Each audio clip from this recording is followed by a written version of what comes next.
Kind enough to join us to start off the show today is the Senate Minority Leader, Senator Susan Kent.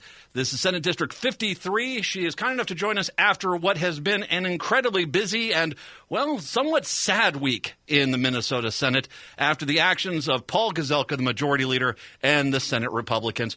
Senator, thank you much. I really appreciate the time today. Well, Matt, it's always great to talk to you, and I agree with you. This is a sad day in the Minnesota Senate. It was. I want to. Okay, so let's just a little background. Once again, the governor put forward an extension of 30 days of the emergency powers because we do have a pandemic and we're getting ready to start schools back up. Because of the nature of that, the House and Senate get called back in for emergency session. It wasn't supposed to be anything major this time because of the bond market and the selling of state bonds. There couldn't be any financial bills brought up in this session, so everyone thought it was going to be somewhat humdrum.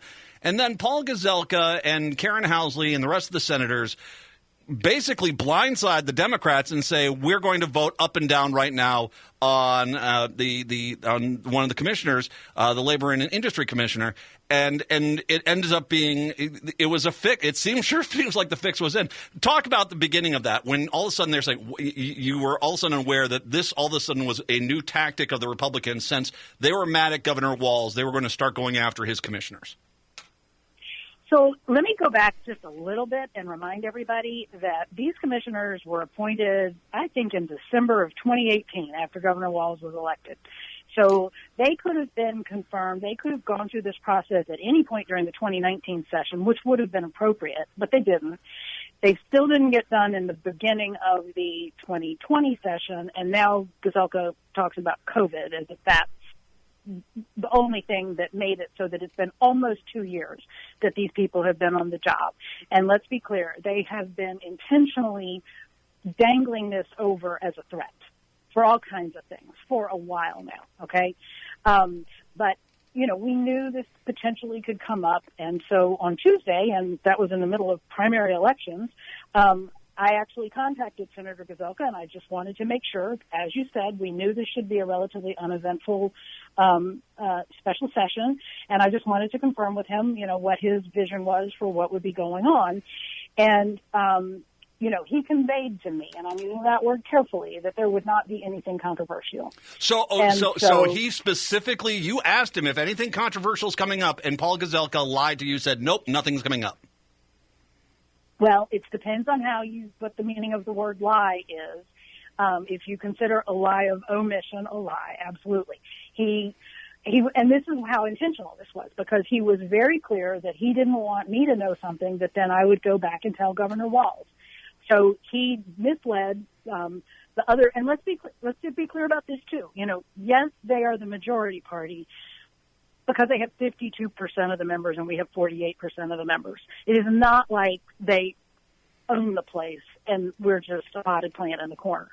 And so, you know, we should be working together.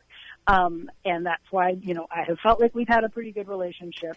But no, he conveyed to me that there would be nothing controversial on the floor on Wednesday. And so we've gone through these little technical bills we were doing, you know, that were non-controversial, and then he gets up, and as he's standing up in his seat to start making this motion, I get a text, and it was 3:29, and it was to me and the governor and the speaker, and I'm probably Representative Dowd, and saying, we're taking up the Dolly commissioner. I don't expect her to be confirmed.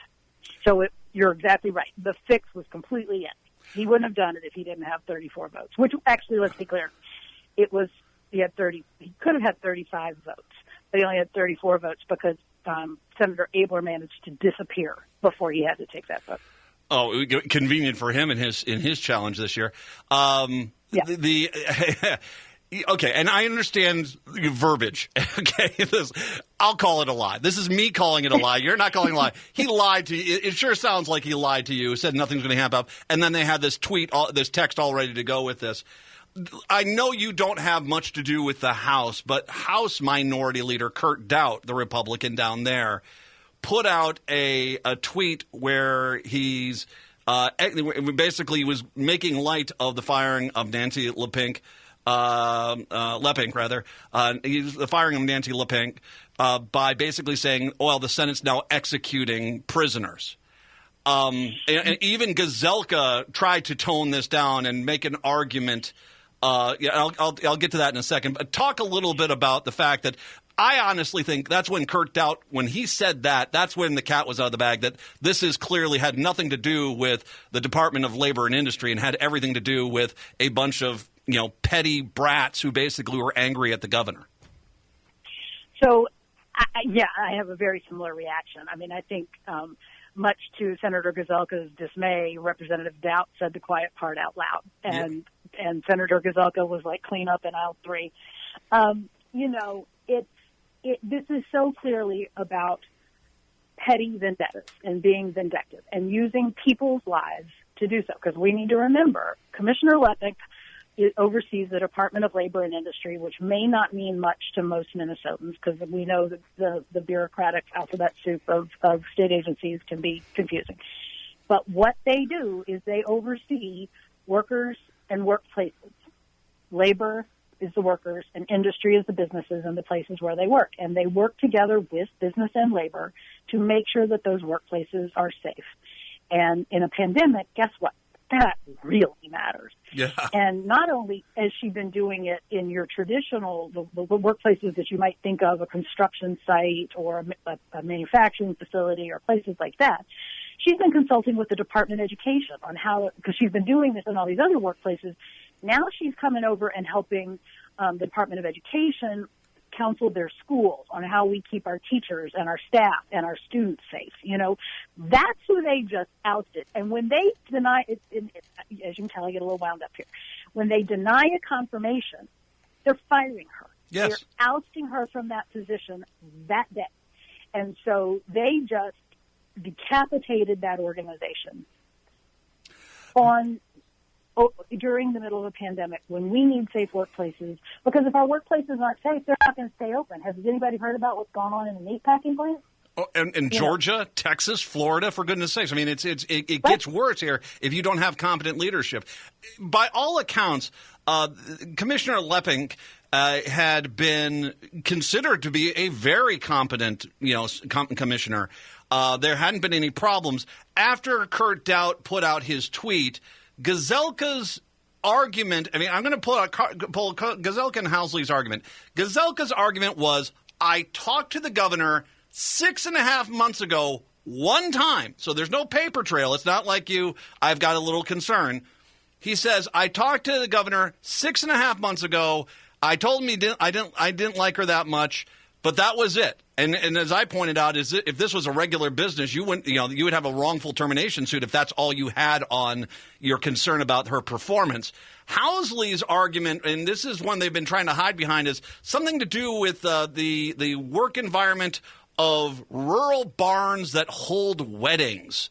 And the first thing I said is, if that's your biggest problem with the Commissioner of Labor and Industry, well, then you've got the best labor and industry commissioner on the planet, because that's such a minor issue. They clearly did not expect the blowback that they've got, and they're trying desperately to create a validation which makes sense, but even their made-up validations make zero sense. Right. Well, I think they know that. First of all, she is eminently qualified. Nancy Lepek she worked in the Obama administration at a very senior level. She has done this work at an international level. She is a native of Two Harbors, Minnesota, and she came back to do this work here in Minnesota. We're lucky to have someone of her experience and expertise and qualifications. And the thing that, I think is important to understand is that, yes, she's tough. Sometimes that's a problem for women in the workplace. I'll just throw that out. But she's tough because she's fighting for workers. She's fighting for Minnesotans.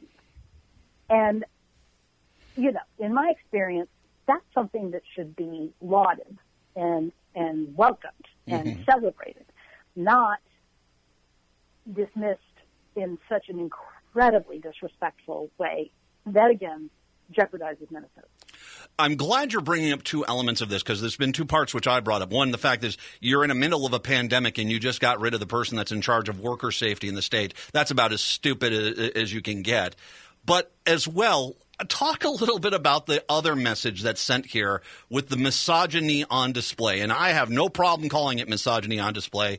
You have a bunch of Republicans led by Paul Gazelka who are frustrated at the governor, and the retaliation is to go after a woman commissioner who has done nothing really to justify what their retaliation warranted.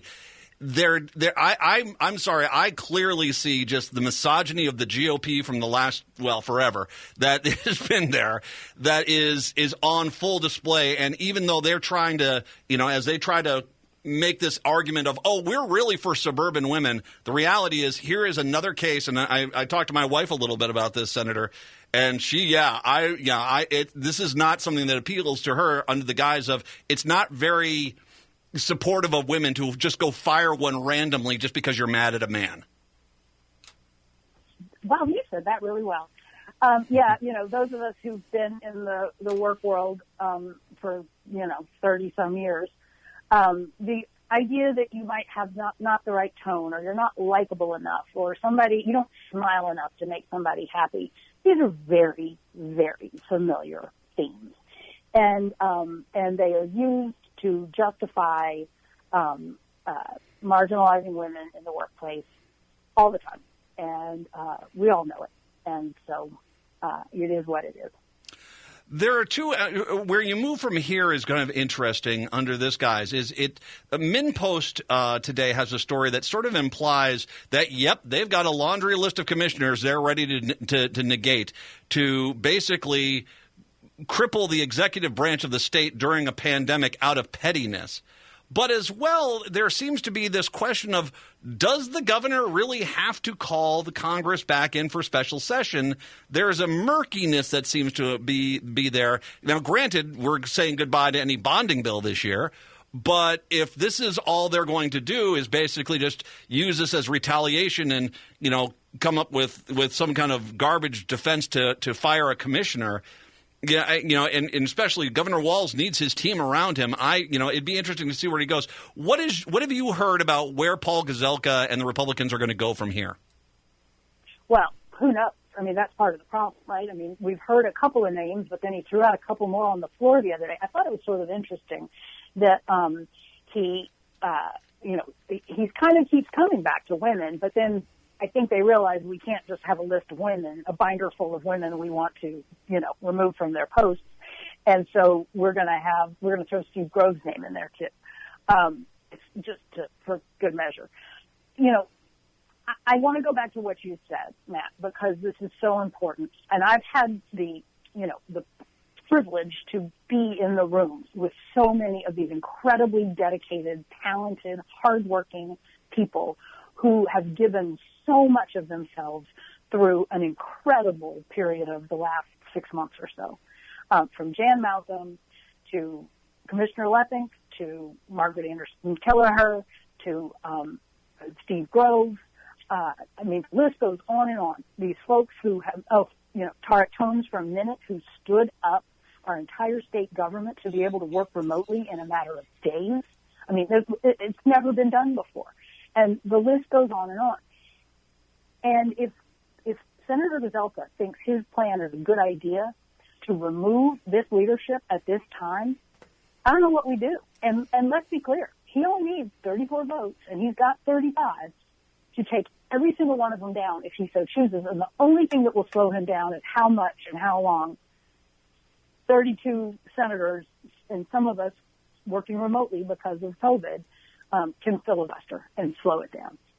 If the governor does come to the legal conclusion that he does not have to call a special session to try to overrule his extension of emergency powers, would you be for that, or would you rather see that the House and the Senate have a say on whether or not the governor can continue those powers?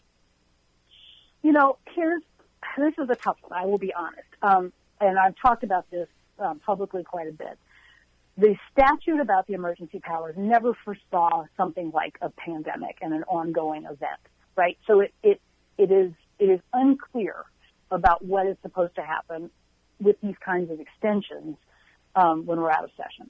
And so the governor and I think very responsibly said, we could make the argument that we don't have to call you back, but we're going to interpret this in the most legislature-friendly way we can, and we're going to bring you back and give you this opportunity. But there is definitely a legal argument to be made that he doesn't have to. As a legislature, I want to fight for the legislature. I believe in the checks and balances, and I don't want to weaken my branch.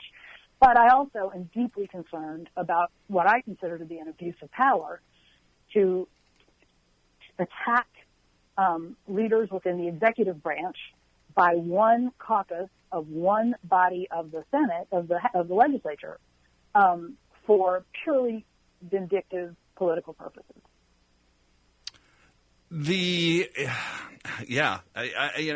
It's stunning because it does seem like that even though these commissioners have not done anything to warrant this, and we clearly need to have people like with the qualifications of Nancy LePink in office to deal with these serious issues during this crisis. The Republicans, well, I mean, I guess it's not too much of a surprise. I mean, they're the party of no face masks and right. Party of in conservative states. Open up the schools. Yeah, exactly. They're opening up the schools and they're having nightmare scenarios there. This is it is disturbing. I don't think. I mean, I just on a personal note, as the minority leader and hopefully soon to be the majority leader in the Senate. When you look at Paul Gazelka now, and you misspoke is the way you said it. I called it lie. No, I call it a lie of omission. A lie of omission. Okay, I'll just call it a lie. I don't need the of omission part. I think he lied.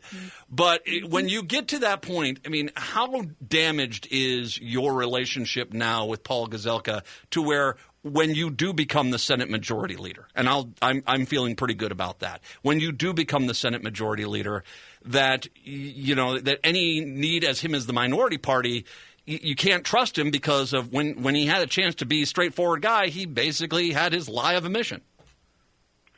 That is such a great question, and it's honestly one I've been grappling with ever since it happened because it was so.